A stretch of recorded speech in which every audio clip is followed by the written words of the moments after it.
మత్తయి సువార్త 13వ అధ్యాయము 44, 45 వచనాలను మనం ధ్యానం చేసుకున్నాం. పరలోక రాజ్యము పొలములో దాచబడిన ధనమును పోలి ఉన్నది.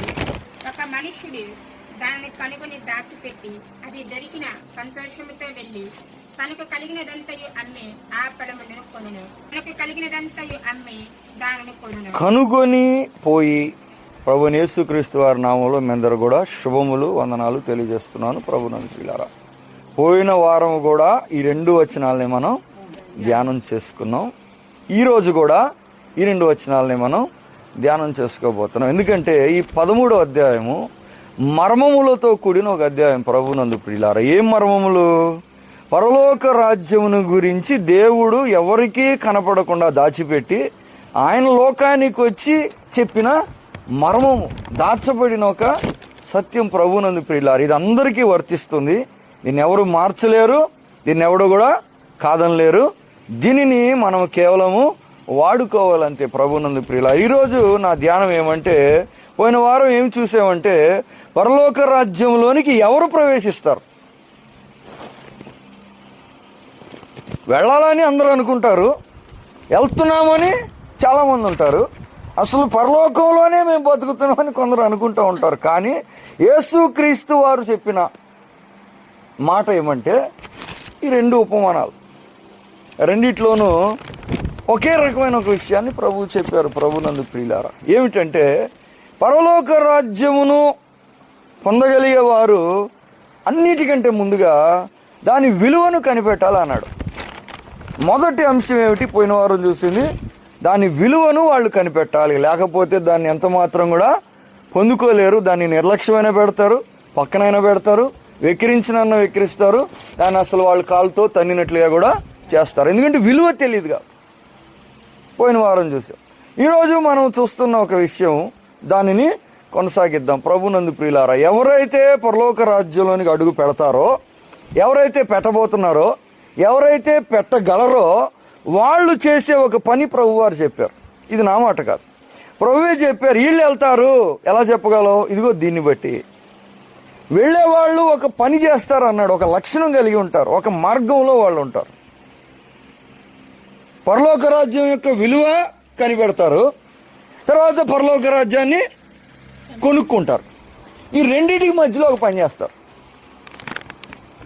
కనిపెట్టడానికి, కొనుక్కోవటానికి మధ్యలో ఈ పని చేస్తేనే వాళ్ళు పరలోక రాజ్యంలోనికి అడుగు పెడతారని, పెట్టగలరని మనం గ్రహించవచ్చు. లేకపోతే చెప్పొచ్చు వీళ్ళ వల్ల కాదు, వీళ్ళు అసలు ఖచ్చితంగా దానిలోని అడుగు. ఎందుకని? ఎందుకంటే ఆ పని చేయటం లేదు. ఏం పని చేయాలి? రెండిట్లోనే అదే ఉంది. అది దొరికిన సంతోషంతో వెళ్ళి పరలోక రాజ్యంలోనికి అడుగు పెట్టడానికంటే ముందు చేసే పని అన్నమాట అది. పరలోక రాజ్యంలోనికి అడుగు పెట్టడానికి ముందు ఇలా చేస్తారు అన్నాడు. అలా చేయలేదంటే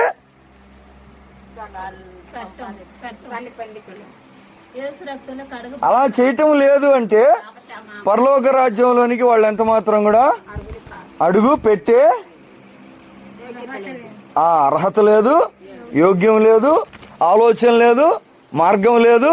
అసలు వాళ్ళ వల్ల అది జరిగే పని ఎంత మాత్రం కూడా. ఇది ఆయన చెప్పి మర్మం, అంటే సీక్రెట్ అనమాట. దాచిపెట్టి ఉంచాడు దేవుడు. ఎవరెవరు ఏమేమో అనుకుంటుండొచ్చు, ప్రభు వచ్చి చెప్పాడు. ఇది 2 మాటల్లో చాలా మర్మమైన ఒక ఏం చెప్తున్నాడు? పరలోక రాజ్యాన్ని సంపాదించడానికంటే ముందు ఏం చేస్తారంటే, ఇద్దరు అదే పని చేశారు. ఆయన అదే పని చేశాడు, ఈయన అదే పని చేశారు. అనుకోకుండా కనిపెట్టిన వాళ్ళు అదే పని చేశారు, వెతికి కనిపెట్టిన వాళ్ళు కూడా అదే పని చేశారు. ఏం చేశారంటే వాళ్ళు ఏం చేస్తున్నారు?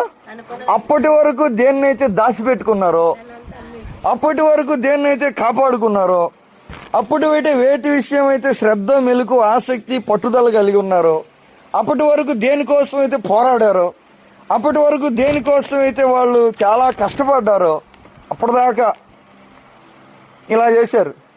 సడన్ గా వాటిని వాళ్ళు ఏం చేస్తారు? అప్పటి వరకు అలాగున్నారు, అప్పటి నుంచి ఇలాగుంటారు. అప్పటి వరకు అలా చేశారు, ఈ టైం నుంచి ఇలా చేస్తారు అన్నాడు. ఏం చేస్తారంట? వాళ్ళు ఏం చేస్తారు? దేన్నైతే వాళ్ళు సంపాదించుకున్నారో, దేన్నైతే కాపాడుకున్నారో, దేన్నైతే భద్రపరుచుకున్నారో, దేన్నైతే అసలు వదిలిపెట్టడం లేదో వాటిని అన్నిటిని వాళ్ళు ఏం చేస్తారంట? ఇది లక్షణం ప్రభునందు ప్రియులారా. ఇది దేవుడు చెప్పిన మాట.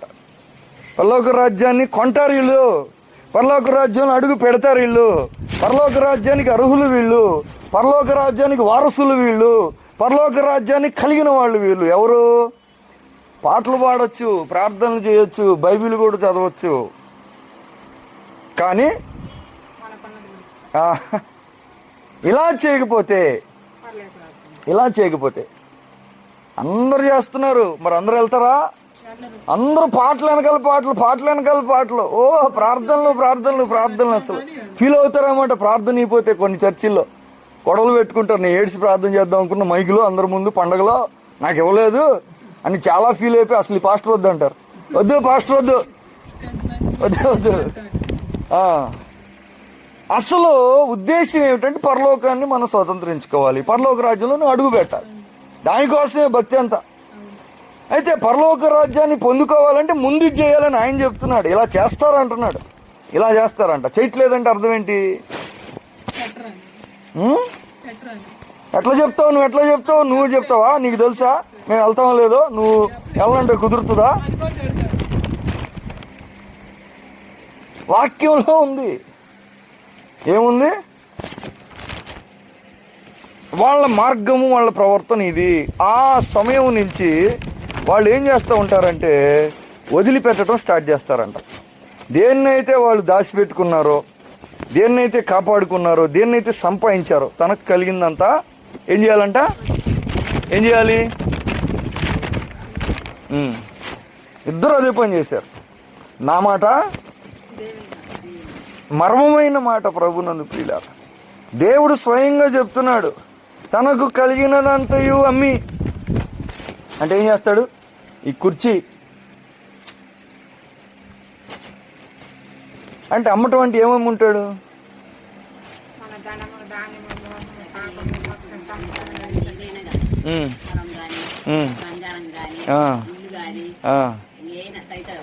ఏమేమైతే మనం సంపాదించుకున్నామో, దేనికోసమైతే కష్టపడ్డామో, దేని విషయం అయితే గర్వం కలిగి ఉంటామో, దేన్ని చూసుకుని అయితే మనం మురిసిపోతూ ఉంటామో, దేని విషయం అయితే కలిగి మనం తృప్తి కలిగి ఉంటామో, ఆ రోజు నుంచి వాటి విషయం వాళ్ళ ఆలోచన, వాళ్ళ మార్గం, వాళ్ళ ప్రవర్తన మారిపోద్దని దేవుడు చెప్తున్నాడు. ఎలా చేస్తారంట?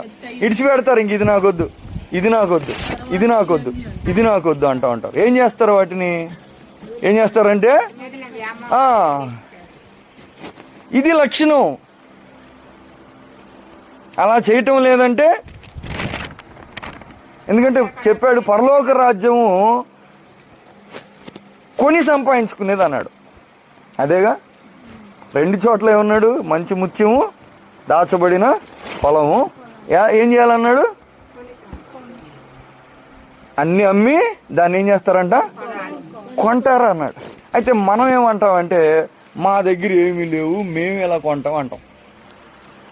ఇమీడియట్గా జనాలు చెప్పే మాట ఏంటి? మా కాడ ఏమున్నాయి, మా కాడ అప్పులు తప్ప ఏం లేదు, మేము కష్టపడితే కానీ తినటానికి మాకు లేదు, అసలు మాకు ఇల్లే లేదు, మాకు అసలు ఏమీ లేదు, అప్పులు తప్ప మా దగ్గర ఏమీ లేవు, మేమేమి అమ్ముతాం, మేమేమి ఎలా కొనగలం అని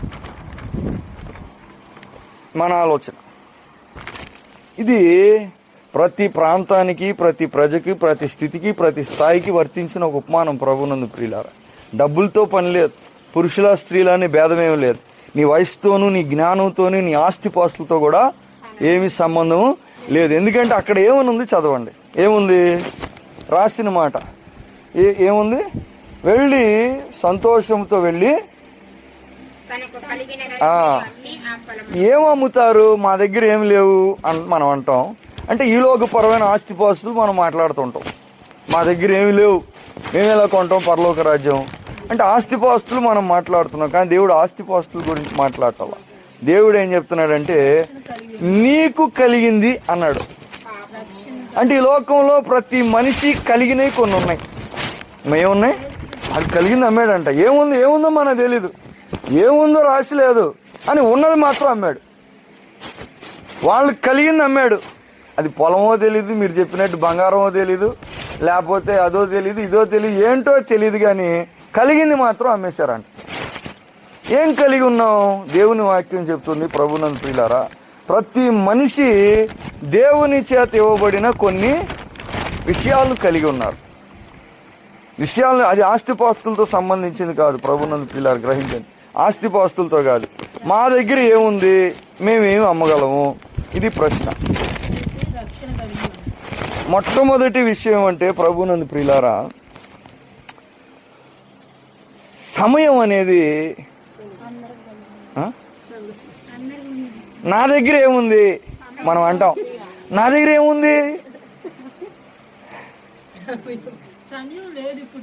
ప్రతి మనిషికి దేవుడు ఏమిచ్చాడు? సమానంగా 24 గంటలు ప్రతి మనిషికి తనకు కలిగింది అన్నాడు. నాకేముంది తెలియాలి, ముందు నాకేముందో తెలియాలి. నెంబర్ 1 ఏం చేయాలి? తనకు కలిగింది ఏంటో, నీకు కలిగింది ఏంటో తెలియాలి. నా దగ్గర ఏముంది నీకు తెలియకపోతే నువ్వు దాన్ని అసలు అమ్మలేవు. ఫస్ట్ది నీ దగ్గర ఏముందో నీకు తెలియాలి. నేనేం చెప్తున్నా, వాక్యం ఏం చెప్తుంది? దేవుడు ప్రతి మనిషికి ఏమిచ్చాడు? ఇల్లు, ఆస్తిపాస్తులు, వెండి బంగారాలు, పొలాలు, తోటలు ఒకపోయి ఉండొచ్చు కానీ ప్రతి మనిషికి సమానంగా దేవుడు ఏమిచ్చాడంటే అమ్మటం అంటే విషయం కూడా మనం జ్ఞాపకం చేసుకోవాలి. ఏంటంటే ఉదాహరణకి నాకు బైక్ ఉంది అనుకోండి, వాహనం, అది నాది, నాకు కలిగింది. దాన్ని నేనేం చేస్తాను? దానిని నా అధికారంలో నేను పెట్టుకుంటా, నా ఉపయోగానికి నేను పెట్టుకుంటా. నాకు నచ్చినట్లుగా దాన్ని చేసే స్థితిలో నేను దాన్ని కలిగి ఉంటా. బాగా అర్థం చేసుకోండి. ఎందుకంటే అమ్మటం అంటున్నాడు, నీకు కలిగింది అన్నాడు, అమ్మటం అంటున్నాడు. ఈ 2 విషయాలు మనం అర్థం చేసుకోకపోతే అసలు పరలోక రాజ్యాన్ని మనం అమ్మటం అంటే ఏంటి? అమ్మటం అంటే దేన్నైతే నేను నా అధికారంలో, నా ఉపయోగానికి, దేనికి? నా ఉపయోగానికి, నా అధికారంలో, నా ఇష్ట ప్రకారం నేను పెట్టుకున్నాను, అది నా ఆస్తి. అంతేగా? నా స్వాధీనంలో నా ఉపయోగానికి నేను పెట్టుకుంది నా ఆస్తి. నేను బండి దాన్ని అమ్మాను అనుకో, అప్పుడేమవుతుంది? బండిని మీకు అమ్మేశా, అప్పుడు ఏమైపోద్ది? అప్పటి నుంచి అమ్మటం అంటే ఏంటి?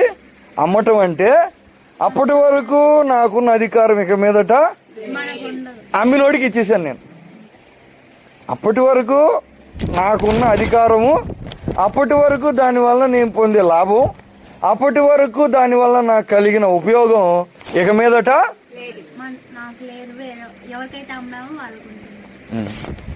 ఇది అమ్మటం అంటే అర్థం. ఇది అమ్మటం అంటే అర్థం గుర్తుపెట్టుకోండి అమ్మా. అమ్మటం అంటే ఏంటి అంటారు మీరు? అమ్మటం అంటే ఏంటి? అక్కడ ఉంది, అమ్మాలి అన్నాడు. ఏం అమ్మాలి? ఏం అమ్మాలంటే నీకు కలిగింది అమ్మాలి అన్నాడు. నాకేం కలిగింది అంటానికంటే ముందుగా అసలు అమ్మటం అంటే ఏంటో చెప్పాను నేను. ఇక మీదట అమ్మేసిన తర్వాత దాని మీద నాకేముండదు, దాన్ని వాడుకోవటానికి నాకు అసలు కుదరదు. వాడుకోవటానికి కుదరదు. ఎందుకు? అమ్మేసాను కాబట్టి. వాడుకోవటానికి కుదరదు, ఉపయోగించుకోవటానికి కుదరదు, దానిని నా ఇష్ట ప్రకారం చేయటానికి కుదరదు. ఎందుకు? అమ్మేశాను కాబట్టి. అమ్మటం అంటే ఏం చేశాను? అమ్మటం అంటే ఏం చేసాం? హక్కులు ఇవ్వటం. ఈరోజు ప్రతి మనిషికి ఏమున్నాయంటే హక్కులు ఉన్నాయి. గుర్తుపెట్టుకోండి, దేవుడు ఊరికి చెప్పలేదు. వాడికంటే డబ్బు ఉంది, ఆడు కావాలంటే అమ్మగాడు, మగాడేమి లేదు, మేమేం చేయగలం అనొద్దు. దేవుడు వాక్యం అందరికీ సమానంగా, అందరికీ వర్తించేలాగా, అందరి కొరకు పెట్టిన మర్మం ఇది. ప్రభునందు ప్రియులారా, నీకేముందంటే నీకు పొలం లేకపోయి ఉండొచ్చు, ఇల్లు లేకపోయి ఉండొచ్చు, బంగారం లేకపోయి ఉండొచ్చు, లేకపోతే కొన్ని విషయాలు అందరికీ అన్నీ ఉంటాయా? అందరికన్నీ ఉంటాయా? అందరికన్నీ ఉండవు. కానీ నీకు ఖచ్చితంగా ఉన్నది ఏమంటే నీకు కొన్ని హక్కులు ఉన్నాయి. ప్రభునందు ప్రియులారా, ఏమున్నాయి? హక్కు ఉంటుంది అన్నమాట. హక్కులు ఉన్నాయి, గుర్తుపెట్టుకోండి. ప్రతి దాని మీద నీకేముంటుంది? హక్కు ఉంటుంది. నా దగ్గర ఏముంది అంటే నీ దగ్గర హక్కు ఉంది. దేని మీద హక్కు ఉంది? సమయము నెంబర్ 1. ఏం చెప్పావు? ప్రతి వ్యక్తికి సమయము ఉంది. దీనిని ఏం చేయాలి? ఇప్పుడు ఏం చెప్తామంటే నాకు నచ్చినప్పుడు నేను వెళ్తా, నువ్వు రమ్మన్నప్పుడు నేను రాను. అర్థమైందా? నాకు నచ్చినప్పుడు నేను వెళ్తా, నాకు నచ్చినప్పుడు నేను వస్తా. అది కూడా నాకు అనిపిస్తే నేను చేస్తా, లేకపోతే నేను చెయ్యి. టైం ఎవరిది? నాది, నీది కాదు. టైం ఎవరిది? నీది కాదు, నాది. అంటే నా దగ్గర ఏముంది ఇప్పుడు? ఉందా? మీ అందరికి ఉందా? మీ సమయం మీకు హక్కు ఉందా లేదా? మీ సమయం మీకు అధికారం ఉందా లేదా? టీ ఇచ్చావు, తాగు అన్నావు అనుకో, ఒక 5 నిమిషాలు అది తాగుతా అంటే తాగుతాలే గుద్దుతా పడుతా అంటారు ఎవరైనా? 5 నిమిషాల తర్వాత తాగాలో, 3 నిమిషాల తర్వాత తాగాలో, అరగంట తర్వాత తాగాలో నా ఇష్టం. అవునా కదా? అంటే సమయం మీద ఏముంది? నాకు అధికారం ఉంది. మీ అందరికీ మీ సమయం మీద అధికారం ఉందా లేదా? మా నెంబర్ 1 మీ దగ్గర ఏముంది? మీకు సమయం ఉంది. ఇప్పుడు ఏం చేయమంటున్నాడు దాన్ని? పరలోక రాజ్యాన్ని నువ్వు కొనుక్కోవాలంటే నువ్వేం చేయాలి? సమయాన్ని నువ్వు ఏం చేసేయాలి? అమ్మేయాలి. అంటే అర్థం చెప్పి అమ్మటువంటి అర్థం చెప్పాను మీకు. అమ్మటువంటి ఏమిటి అర్థం? బండి మీకు ఇచ్చేసాక ఇక బండిని నేను వాడుకోవటానికి నాకు అసలు కుదరదు. గుర్తుపెట్టుకోండి అమ్మ బాగా. పరలోక రాజ్యం చాలా మంది దేవుడు అందరికీ అందుబాటులో అందరికి ఇవ్వటానికి ఇష్టపడుతున్నాడు. అందరికీ ఆయన ఆహ్వానం తెలియజేశాడు. పరలోక రాజ్యాన్ని పొందుకోవటానికి అందరికి కూడా ఏమిచ్చాడు? అవకాశం ఇచ్చాడు. అందరికి సమానమైన అవకాశం ఇచ్చాడు. గుర్తుపెట్టుకోండి, అందరికీ ఉంది. ఏముంది? పరలోక రాజ్యాన్ని కొనుక్కోవటానికి నీ దగ్గర కావాల్సింది ఉంది. నీ దగ్గర ఉంది, నీకు కావాల్సింది కొనుక్కోవటానికి. పరలోక రాజ్యాన్ని కొనటానికి దేవుడు మనకేమిచ్చాడు? సమయాన్ని ఇచ్చాడు. నెంబర్ 1 సమయాన్ని ఇచ్చాడు. నేను అమ్మేయాలి. ఎవరికి అమ్మేయాలి? పరలోక రాజ్యం నేను కొనుక్కోవాలి కాబట్టి దేవుడికి నేనేం చేయాలి అంటే దాని అర్థం ఏమిటి? సమయం మీద బండి నీకు వచ్చాక ఇంక బండి మీద నాకేముండదు? అధికారం ఉండదు. వాడుకోవటానికి నాకు అసలు కుదరదు. ఇప్పుడు సమయాన్ని మనం ఎవరి చేతిలో పెట్టుకున్నాం? పెట్టామా మన చేతిలో పెట్టుకున్నామా? అమ్మ చెప్పండి, ఎంతమంది మనలో చెప్పగలరు? మీరు అందరూ ప్రార్థనలకు వెళ్తున్నారు, అందరూ బైబిల్ చదువుతున్నారు, అందరూ చక్కగా పాటలు పాడారు, అందరూ కూడా దేవుడిని నమ్ముతున్నారు, అందరూ కూడా దేవుడిని ప్రేమిస్తున్నారు. డౌట్ ఏమి లేదు, డౌట్ లేదు, నాకు క్లియర్గా ఉంది. అయితే ప్రశ్న ఏంటంటే సమయము ఎంతమంది దేవుని చేతిలో పెట్టారు?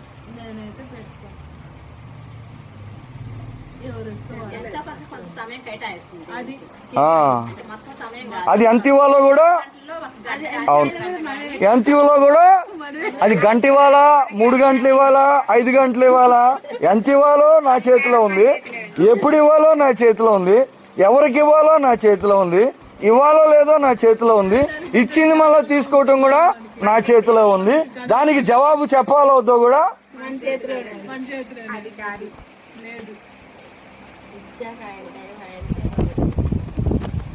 సమయాన్ని మనము మన చేతిలో పెట్టుకున్నాం. అవునా కాదా? ఎందుకంటే దేవుడు చెప్తున్నాడు తనకు కలిగింది అమ్ముతాడంట. అమ్మట్లేదంటే అర్థం ఏంటి? పరలోక రాజ్యాన్ని కొనటానికి ముందుగా అమ్మాల్సినవి కొన్ని ఉన్నాయి. సమయం అందరికీ దేవుడు ఇచ్చాడు. దాని మీద నీవు హక్కు నీవు కలిగి ఉంటావా? హక్కుని దేవునికి అమ్మేస్తావో మీ ఇష్టం. ప్రభు నన్ను పిల్లలు గుర్తుపెట్టుకోండి అమ్మా, సమయం మీద మనం హక్కు కలిగి ఉన్నాం. రెండవది ఏమిటంటే బలం మనకుంది. ఏముంది? అందరికీ దేవుడిచ్చిన బలం ఎంతో కొంత ఉంది. ఎక్కువ కానీ తక్కువ కానీ ఏముంది? అందరికీ బలం ఉంది. ఇప్పుడు ఈ బలం ఎవరి చేతిలో ఉంది? దేవుని చేతిలో ఉందా? నా చేతిలో ఉందా? మరి ఎవరి చేతిలో పెట్టుకుంటున్నారు అందరూ?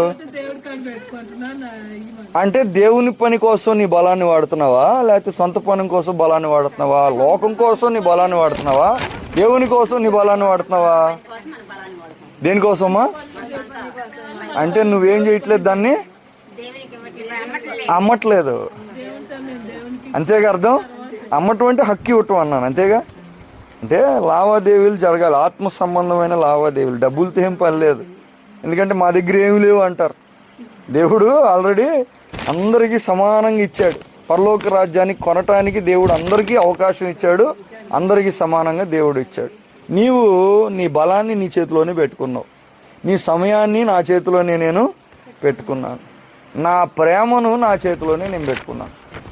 ఏంటి అర్థం అంటే ఎవరిని నేను ప్రేమించాలి, ఎవరిని ప్రేమించకూడదు, ఎవరి ప్రేమను నేను పొందాలి, ఎవరి ప్రేమను పొందకూడదు, ఎవరి చేతిలో ఉంది? బంధువులు స్నేహితులు అక్కడికి రా ఇక్కడికి రా అలా ఉండు ఇలా ఉండు అంటారు. ఎరా పెళ్ళికి రాలేదు, ఎరా అందరూ వెళ్తుంటే నువ్వెందుకు రావట్లేదు? అనేక మంది అనేక రకాలుగా మన మీద ఏం కలిగి ఉంటారంటే డిమాండ్స్ కలిగి ఉంటారు. అమ్మ గుర్తుపెట్టుకోండి, ఏం కలిగి ఉంటారు?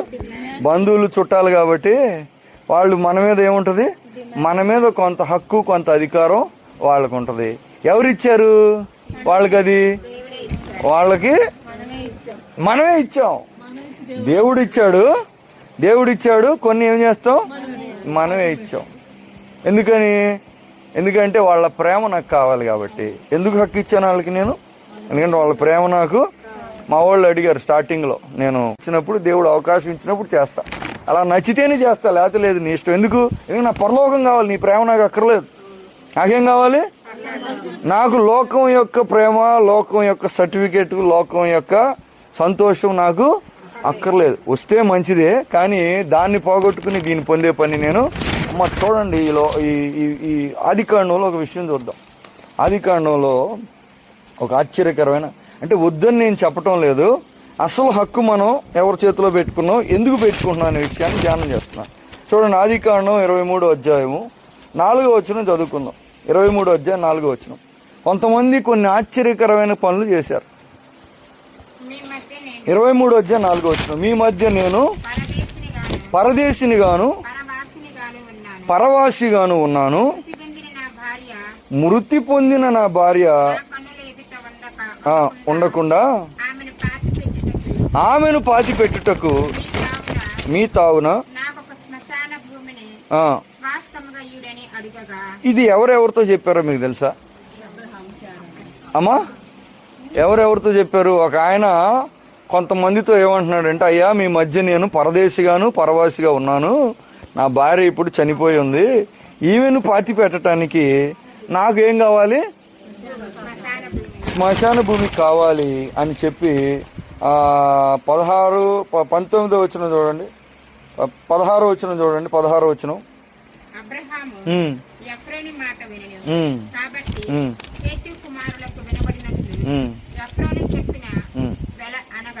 వర్తకులలో 400 తులముల వెండి అబ్రహాము తూచి అతనికి ఇచ్చెను. 20వ వచనం చదువు. ఆ పొలమును దానిలోనున్న గుహయు హేతు కుమారుల వలన శ్మశానము కొరకు, ఆ పొలమును దానిలో ఉన్న గుహయు శ్మశానము కొరకు స్వాస్థ్యముగా అబ్రహాము దేవుని చేత వాగ్దానం చేయబడ్డాడు. ఏం వాగ్దానం ఇచ్చాడు దేవుడు అబ్రహాంకి? ఏం వాగ్దానం ఇచ్చాడు చెప్పండి? ఈ దేశం అంతా ఎవరికి ఇస్తా అన్నాడు? ఆ చివరి నుంచి ఈ చివరి వరకు దేశం మొత్తం నీకు ఇస్తానని దేవుడు అబ్రహాంతో వాగ్దానం చేశాడు. అబ్రహాముకు డబ్బులు ఏమైనా తక్కువ ఉన్నాయా అమ్మా చెప్పండి? అబ్రహాము దగ్గర కావాల్సినంత ఆస్తిపాస్తులు ఉన్నాయి. అంత మాత్రమే కాదు, కానీ ఒకసారి యుద్ధం జరిగినప్పుడు రాజులకి 5 రాజుల్ని 4 రాజులు ఓడిస్తే 4 రాజుల్ని అబ్రహాం ఓడించి 9 దేశాల మీద అబ్రహాం ఏమయ్యాడు? గెలిచి రాజు అయ్యే ఒక అవకాశం కూడా పొందుకున్నాడు. కానీ ఆయన రాజుగా ఉండటానికి ఇష్టపడలేదు. పోనీ డబ్బులు తీసుకో అంటే నూలిపోకు కూడా నాకు అక్కర్లేదు అన్నాడు. ఇంత ఆస్తి కలిగిన అబ్రహాము, ఇన్ని వాగ్దానాలు పొందిన అబ్రహాము తన జీవితంలో ఎన్ని ఎకరాలు పొలం కొన్నాడు? ఎందుకంటే పొలం కొనాలన్నాడు యేసుప్రభువు వారు, మనం చూస్తున్నాం. ఇప్పుడు అబ్రహాం అసలు ఎన్ని ఎకరాలు కొన్నాడు? ఆస్తి తక్కువ? ఎంత ఆస్తి ఉందంటే రాజులు భయపడ్డారు అబ్రహాం ఆస్తిని చూసి. కలిసి ఉండలేకపోయారు. లోతు అబ్రహాం కలిసి ఉండలేనంత ఆస్తి ఆయనకు ఉంది. ఎక్కువైపోయి అసలు నాకు వద్దే వద్దన్నాడు. అంత ఆస్తిపాస్తులు ఉండి, అంత వాగ్దానం ఉండి ఎందుకని 1 ఎకరం కూడా కొనలేదు? చెప్పండి, ఇప్పుడు మీరు చెప్పాలి. ఎందుకు కొనలేదు? దేవుడు ఇస్తానలేదా భూమిని? డబ్బులు లేవా ఈయన దగ్గర? మరి ఎందుకు కొనుక్కోవాలా అమ్మా?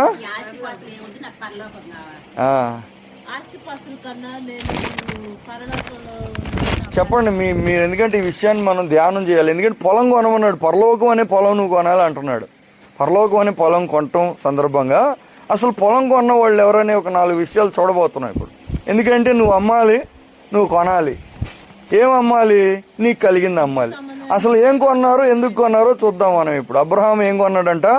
కేవలము తన యొక్క శవాన్ని పాతి పెట్టుకోవటానికి అవసరమైన భూమి తప్ప ఆయన ఈ లోకంలో ఏమి ఆస్తి ఉంది, వాగ్దానం ఉంది, కానీ ఆయన ఎందుకు కొనలేదు? ఎందుకు కొనలేదు? ఎందుకు కొనుక్కోలేదు?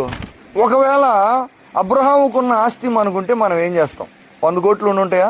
200 కోట్లు ఉండుంటాయా? 300 ఉండుంటాయా? ఎంత ఉండుంటాయి అబ్రహాంకి? మీ గెస్టులు ఎంత ఉండుంటాయి? అన్ని కోట్లు మనకుంటే మనం ఏం చేస్తాం?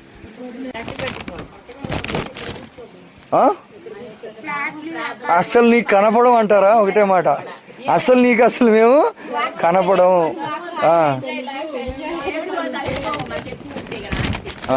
కొంచెం ఉంటే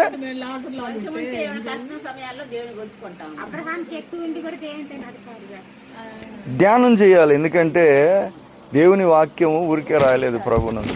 చూడండి, హెబ్రీలకు రాయబడిన పత్రిక 11 అధ్యాయంలో, హెబ్రీ పత్రిక 11 అధ్యాయము 9-10 వచనాల్లో దీనికి జవాబు ఉంది. ఎందుకు అబ్రహాం అసలు ఏం కొనుక్కోలేదు?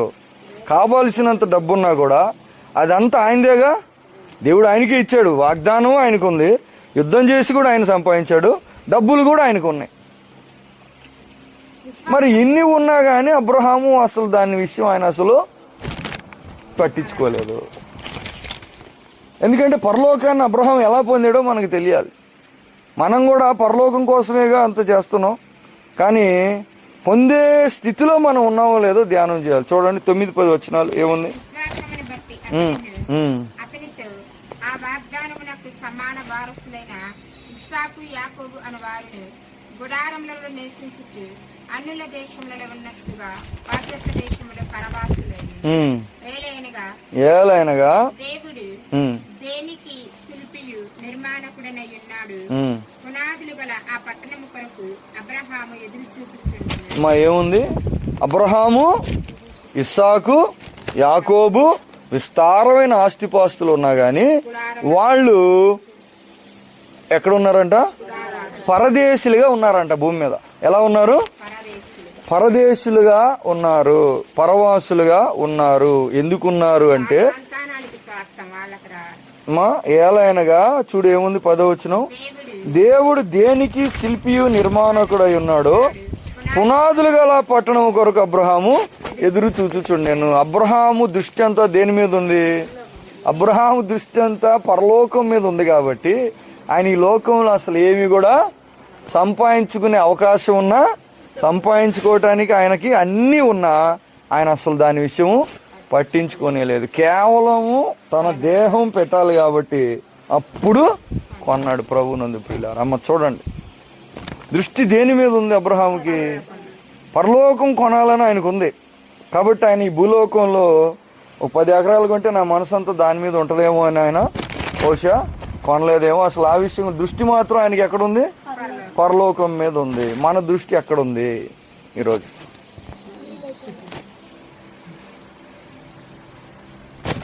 చూడండి రూతు గ్రంథం 4వ అధ్యాయం, రూతు గ్రంథం 4వ అధ్యాయం. ఎందుకంటే పరలోక రాజ్యం గురించి మర్మము దేవుడు చెప్పాడు. నువ్వు అమ్మితేనే కొనగలవు అన్నాడు.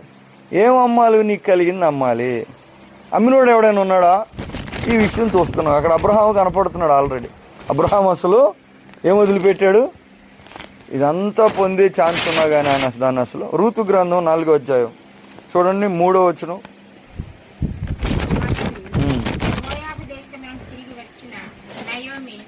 మన సహోదరుడైన ఎలీమెలకునకు కలిగిన భూభాగమును అమ్మివేయుచున్నది కనుక నీవు చెవులారా వినట్లు నేను ఒక సంగతి చేయవలసిన్నాడు. చాలమ్మా, చాలు. ఇక్కడ రూతు గ్రంథంలో మరలా బోయాజు ఒక పొలం కొన్నాడు. అక్కడ అబ్రహాం కొన్నాడు. ఎందుకు కొన్నాడు చూసాం. ఎందుకు కొన్నాడో చూసాం. దీనికోసం కొన్నాడు. మరలా బోయాజు కొన్నాడు ఒక పొలం. బోయాజు ఎందుకు కొన్నాడు పొలం? ఎందుకు కొన్నాడు? బహు ఆస్తిపాస్తులు కలిగిన బోయాజు అక్కడ రాసి ఉంది, నయోమి యొక్క పొలం నేను కొంటాను అన్నాడు. ఎందుకు కొన్నాడు నయోమి పొలం? ఆయనకేమైనా ఆస్తిపాస్తులు తక్కువ ఉన్నాయా? అప్పటికే బహుధనవంతుడు అని ఉంది. మరి అంత ధనవంతుడైన బోయజు నయోమి అమ్ముతున్న పొలాన్ని కొన్నాడు. ఎందుకు కొన్నాడు? దానికి వారసత్వాన్ని ఎందుకు కొన్నాడు చెప్పండి మీరు. రూతు ఉన్న స్థితిలో నుంచి ఆమెను విడిపించాలి అంటే నయోమి ఏం చేయాలి? బోయజు ఏం చేయాలి? అర్థం అవుతుందా? యాకోబు పత్రిక 1వ అధ్యాయం చూడండి, 27వ వచనం. కొత్త నిబంధనలో ఉంది. యాకోబు రాసిన పత్రిక 1వ అధ్యాయము 27వ వచనం. 1:27. తండ్రి అయిన దేవుని ఎదుట ఉమ్, ఉపరంపమైన భక్తి ఏదనగా ఉమ్, దిక్కులేని పిల్లలను విధవరాండ్రను వారి ఇబ్బందులను పరామర్శించుటయు ఉమ్, ఇహలోక మాలిన్యము తన కంటకుండా ఉమ్. తన్ను తాను కాపాడుతున్నాడు. ఇందుకు కొన్నాడు బోయజు పొలం. ఎందుకు? వాళ్ళు నయోమి రూతు ఉన్న స్థితిని చూసి వాళ్ళను విడిపించడానికి ఆయనకి దీని మీద అసలు మనసు లేదు. ఈ పొలం మీద ఆయనకి ఏం మనసు లేదు, తోటల మీద ఆయనకి ఏం మనసు లేదు. ఆయనకి మనసు దేని మీద ఉంది?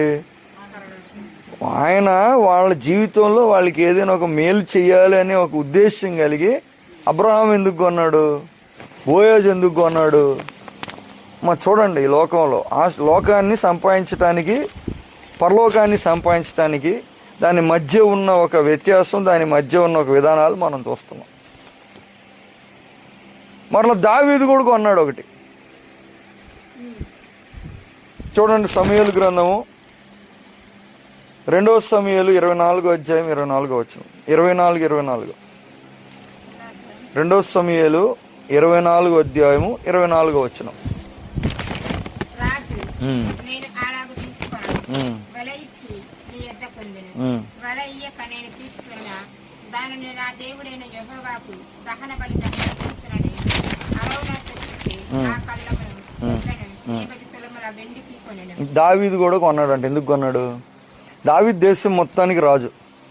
దేశం మొత్తానికి ఆయన రాజు. ఎన్నో యుద్ధాలు చేసి ఆ భూభాగం అంతా ఆయన సంపాదించాడు. కానీ మొట్టమొదటిసారిగా ఏదో ఒక భాగాన్ని కొన్నాడు అని ఉంది. ఎందుకు కొన్నాడు ఆయన? ఎందుకు కొన్నాడు? ఎందుకు కొన్నాడు అంటే ఆ దేశం మీద ఉన్న తెగులు నిలిచిపోవటానికి ఒక బలిపీఠం కట్టాలి.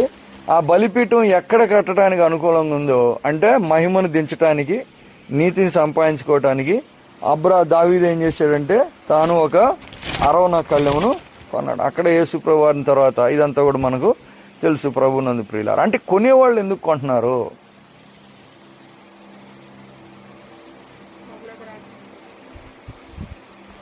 అమ్మేవాళ్ళు ఎందుకు అమ్ముతున్నారు?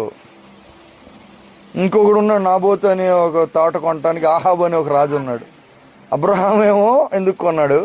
ఆహాబు అనేవాడు ఒకడు కొన్నాడు అంట. నాబోతు ద్రాక్ష తోట అమ్మని అడిగాడు. ఆయన అమ్మనా అన్నాడు. ఇదేం చేశాడు? ఎందుకు కొనుక్కోవాలనుకున్నాడు రాజుగారు? నాబోతు ద్రాక్ష తోట రాజుగారికి ఎందుకు? ఆహాబుకి. ఎవరికి కూర మొక్కలు? తన కోసం. గుర్తుపెట్టుకోండి. వీళ్ళు ఎందుకు కొన్నారు? అబ్రహాము దేవుని కోసం కొన్నాడు, ఈయన దేవుని కోసం కొన్నాడు, ఆయన దేవుని కోసం కొన్నాడు. ఈయన కొన్నాడు, ఈడేమో తన కోసం కొనుక్కుంటున్నాడు అన్నమాట. అమ్మనంటే ఆడి మీద కక్ష కట్టి ఆడి మీద కుట్ర మోపి నింద మోపి చంపేసి ఏది అన్ని కూరగాయల కోసం వాడు ఇంత పనిచేసి కూరగాయల కోసం అంటే చూడు అక్కడికి ఏం చేశాడు లాస్ట్. ఏలియా వచ్చాడయ్యా, ఎక్కడైతే నువ్వు చేసావో అక్కడే నిన్ను కూడా కూరగాయల కోసం పొలం పోగొట్టుకున్నాడు.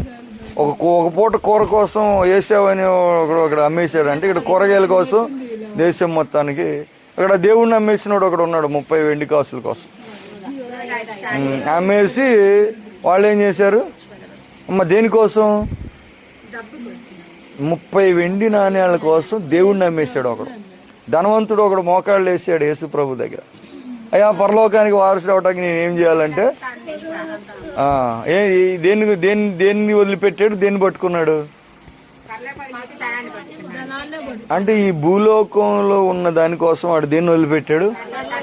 వాడేమో కూరగాయల కోసం పోగొట్టుకున్నాడు, ఈడేమో 30 వెండి నాణ్యాల కోసం పోగొట్టుకున్నాడు, ఈడేమో భూలోకం కోసం పరలోకాన్ని పోగొట్టుకుంటున్నారు. ఇలా ఉన్నారు ప్రభునందు ప్రియులారు ప్రజలు. అయితే దేవుడు చెప్తున్నాడు, పరలోక రాజ్యం సంపాదించడానికి నీవు ఏం చేయాలంట?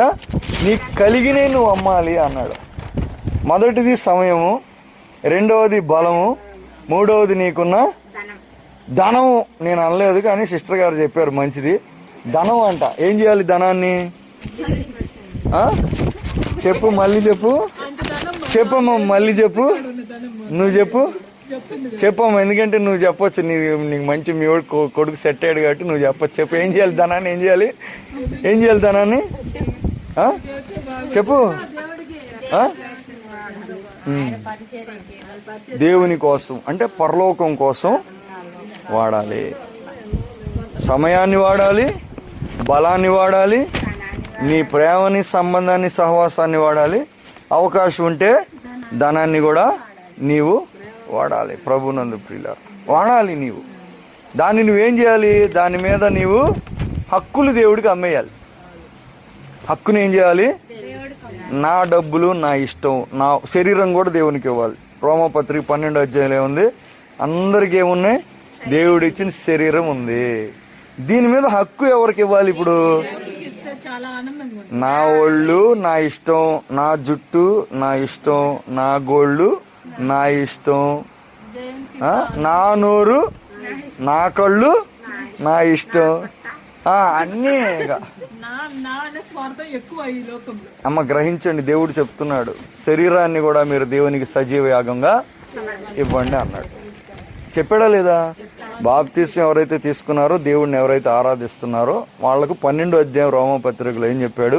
సజీవ యాగముగా మీ శరీరమును దేవునికి సమర్పించండి, ఇట్టి సేవ యుక్తమైనది. అంటే ఇది సేవ, అంటే ఇది ఆరాధించడం. అంటే పాటలు పాడటమే కాదు, ఆరాధించడం అంటే చప్పట్లు కొట్టడమే కాదు, ఆరాధించడం అంటే నువ్వు అది ప్రభా, నీ విధి ప్రభు, అసలు నువ్వు గొప్పోడు ప్రభా, నీలాంటివాడు అసలు లేని, అసలు నువ్వెవరు, అబ్బో అంటాం కాదు. నువ్వేం చేయాలి? నీ శరీరాన్ని దేవునికి నువ్వు సమర్పణ చేయాలి. అంటే దాంట్లో పాపం ఏమీ లేకుండా నువ్వేం చేయాలి? హక్కుని దేవునికి. ఎందుకంటే శరీరం చాలా డిమాండ్ చేస్తుంది అన్నమాట, మనుషుల్ని చాలా డిమాండ్ చేస్తుంది. దానికి నచ్చినప్పుడు నీళ్లు దాపాలి, నచ్చినప్పుడు దానికి టిఫిన్ పెట్టాలి, నచ్చినప్పుడు కాఫీ దాపి భోజనం పెట్టాలి, నచ్చినప్పుడు మళ్ళీ దానికి నిద్ర ఇవ్వాలి, నచ్చినప్పుడు దాన్ని స్నానం చేయించాలి, రుద్దాలి గడ్డితోటి, మళ్ళీ నచ్చినప్పుడు నూనె రాయాలి, మళ్ళీ నచ్చినప్పుడు దానికి బట్టలు వేయాలి, మళ్ళీ నచ్చినప్పుడు దానికి ఫ్యాన్ పెట్టాలి, మళ్ళీ నచ్చిన ఎన్ని చేయాలో తెలియదు శరీరానికి. అవునా? దేవుని వాక్యం ఏం చెప్తుంది? నీవు దీనిని దేవునికి సజీవ యాగముగా గ్రహించండి. ప్రభునందు ప్రియులారా, అంటే పరలోక రాజ్యాన్ని కొనుక్కోవటానికి నీకు కావాల్సినవన్నీ ఉన్నాయి. మరి రోజు దేవుని వాక్యం ఏం చెప్తుంది? నీ దగ్గర పరలోక రాజ్యాన్ని కొనుక్కోవటానికి కావాల్సినవన్నీ ఉన్నాయి. కొనే మనసు ఉందో లేదో తెలుసుకోండి. కొనే మనసు ఉందో లేదో మీరు తెలుసుకోండి. ఎందుకంటే చాలా మంది పరలోక రాజ్యం కోసం ఈ లోకంలో అబ్రహాముని చూసాం, దావీదుని చూసాం, పౌలు ఏం చేశాడో మనందరికి కూడా తెలుసు. ప్రభుని ఏవేవైతే లాభకరమైనయో, ఏవేవైతే ఆయనకు ఉపయోగకరమైనయో, ఏవేవైతే ఆయనకు మహిమను, గొప్పతనాన్ని తెచ్చావో అవన్నీ ఆయన ఏం చేశాడంటే క్రీస్తును ఆయన, మీకు తెలుసు ప్రభునందు ప్రియులారా. దేవుని వాక్యం ఇంకొక మాట కూడా ఉందమ్మా. ఏముందంటే యేసు క్రీస్తు మనలో జీవించడం కోసం చనిపోయాడంట. ఎందుకు చనిపోయాడు? కొరింథీ పత్రిక స్పష్టంగా ఏం చెప్తుంది? ఆయన మనలో జీవించటం కోసం చనిపోయాడు. నీవు బాప్తీసం కూడా ఎందుకు తీసుకున్నావు? నీవు ఆయనలో జీవించటం కోసం బాప్తీసం తీసుకున్నావు. ఆయన నీలో జీవించటం కోసం చనిపోయాడు. ఇప్పుడు నీలో ఎవరు జీవిస్తున్నారు? ఎవరు జీవిస్తున్నారు అంటానికి కుదరదు. ఎందుకు చెప్పనా? నాలో దేవుడు ఉన్నాడని నేను అంటానికి కుదరదు. ఎందుకో చెప్పనా? దేవుడు ఉంటే దేవుడు ఉన్నట్టు నేను ఉండాలి. నాలో ఆయన ఉంటే, జనరల్ గా దేవుని బిడ్డలు చాలా సార్లు ఈ విషయాన్ని గ్రహించడం లేదన్నమాట. మనలో ఆయన జీవించడం కోసం ఆయన మరణించాడు, కానీ మనలో మనమే జీవిస్తున్నాం. ఎవరు జీవిస్తున్నారు? మనమే జీవిస్తున్నాం. దేవుని బిడ్డలు, యేసుక్రీస్తు సంబంధులు శరీరమును దాని ఇచ్చలతోనూ కోరికలతోనూ సిలువేస్తున్నారు. అంటే ఎవరు? క్రైస్తవులు. ఎవరైతే శరీరాన్ని ఇచ్చలతో కోరికలతో సిలువేశారో, ఇప్పుడు ఒక కథ చెప్తాను నేను ముగించడానికంటే ముందుగా. పరలోక రాజ్యాన్ని ఎందుకు దేవుని ప్రజలు పొందుకోలేకపోతున్నారో, ఎలా పోగొట్టుకుంటున్నారో చెప్తాను నేను. ఇది నిజంగా జరిగిన ఒక కథ. ఏమిటంటే రాజుగారికి 2 కొడుకులు ఉన్నారు. పెద్ద కుమారుడు చిన్న కుమారుడు 2 కొడుకులు ఉన్నారు రాజుగారికి. రాజుగారు చనిపోయిన తర్వాత 2 కొట్టుకున్నారన్నమాట సింహాసనం కోసం. యుద్ధం చేసుకున్నారు. పెద్దోడు చిన్నోడు యుద్ధం చేసుకున్నప్పుడు చిన్నోడు పెద్దోడిని ఓడించాడు. చిన్నోడు ఏం చేశాడు? పెద్దోడిని ఓడించి పెద్దోడిని జైల్లో పెట్టాడు. ఎలా పెట్టాడంటే చాలా టెక్నిక్గా పెట్టాడు అన్నమాట. ఎందుకంటే పెద్దోడు చాలా లావుగా ఉంటాడు, ఇంత లావుగా ఉంటాడు పెద్దోడు. అప్పుడు తమ్ముడు ఏం చేశాడంటే ఆ అన్నయ్యని ఒక గదిలో పెట్టి ఆ తర్వాత ఒక బిల్డింగ్ కట్టించాడు చుట్టూ. అయితే ఆ బిల్డింగ్కి తలుపు ఏం పెట్టలేదు, కానీ ఆ తలుపు ఎలా పెట్టాడంటే సన్నగా ఉంటేనే ఆడు లోపలికి బయటికి వచ్చేలాగా పెట్టాడు. తలుపుకేమి కిటికీలు లేవు, తలుపుకేమి కిటికీలు ఉన్నాయి, కానీ సన్నగా ఉంటేనే లోపలికి బయటికి రాగలడు. లావుగా ఉంటే లోపలికి బయటికి రాలేడు. తలుపులు కూడా ఏమీ లేదు, కటకటాలు కూడా ఏమీ లేవు. ఇప్పుడు బంధించినట్ట నేనెక్కడ బంధించాలని ఉంటే తలుపేసేవాడిగా అంటున్నాడు. నేను బంధించాలనుకునేవాడిని అయితే నేను తలుపులు తాళం వేసేవాడిని కదా. తలుపు తాళం వేసిందా?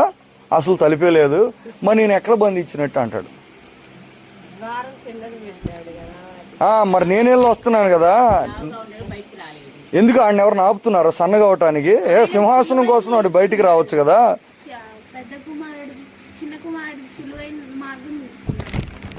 సులువైన మార్గం ఏముంది? నీకు సింహాసనం కావాలంటే నేనేం బంధించలేదు కదా. ఇంకోటి ఏం చేశాడంటే వాడికి నచ్చిన వంటకాలన్నీ పంపుతా ఉంటాడు రోజు. లోపల పెట్టడమే కాదు, వాడికి నచ్చినవన్నీ పంపుతా ఉంటాడు వండి. ఫుల్గా వాడికి ఏమేమి ఇష్టం అన్ని వండి పంపుతా ఉంటాడు అన్నమాట. రుచికరమని ఎందుకు పంపుతున్నావంటే పెట్టకుండా చంపేయమంటావా, నింద నాకెందుకు, మరి అది తప్పు కదా అంటే వాడేమంటాడు, బయటికి రాకుండా నేనేమన్నా ఆపానా, కాసేపు నోరు కట్టుకోలేడా, సన్నగా అవటానికి ఆడికి ఏమన్నా బాధ, ఇక్కడ సింహాసనం ఆడి కోసం ఎదురు చూస్తుంటే ఆ సింహాసనం అయినా పోగొట్టుకుంటున్నాడు. కానీ ఒక పూట తిండి మానటానికి ఆడికి ఏమి ఇబ్బంది, మీరు ఆడి వైపు మాట్లాడకుండా నా వైపు మాట్లాడుతున్నారు. చంపాలంటే ఎప్పుడో చంపేసేవాడిని, బంధించాలంటే తాళం వేసేవాడిని.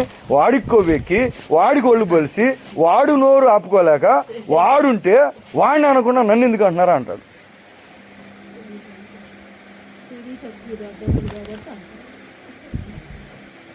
అర్థమవుతుందమ్మా?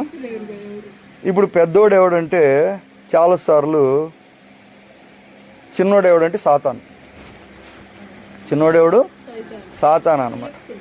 పెద్దోడెవడు? దేవుని బిడ్డలు. దేవుని బిడ్డలు అన్నమాట.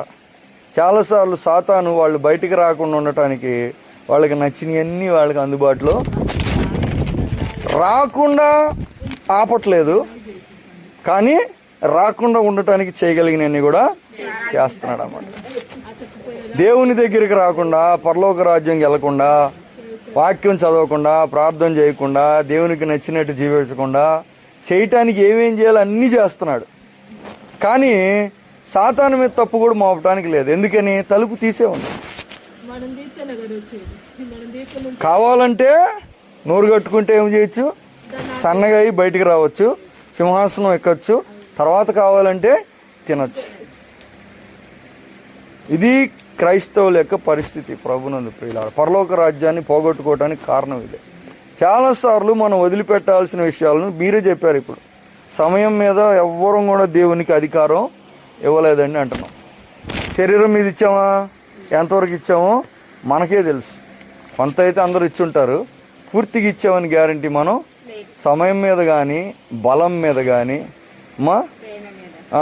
లేకపోతే ఇంకా అన్ని విషయాలు వీటన్నిటి మీద మనం వాటిని ఏం చేయాలి? దేవునికి అమ్మేసినప్పుడు పరలోక రాజ్యాన్ని స్వతంత్రించుకోగలం. పరలోక రాజ్యం గొప్పదంటే గొప్పదంటున్నారు అందరూ.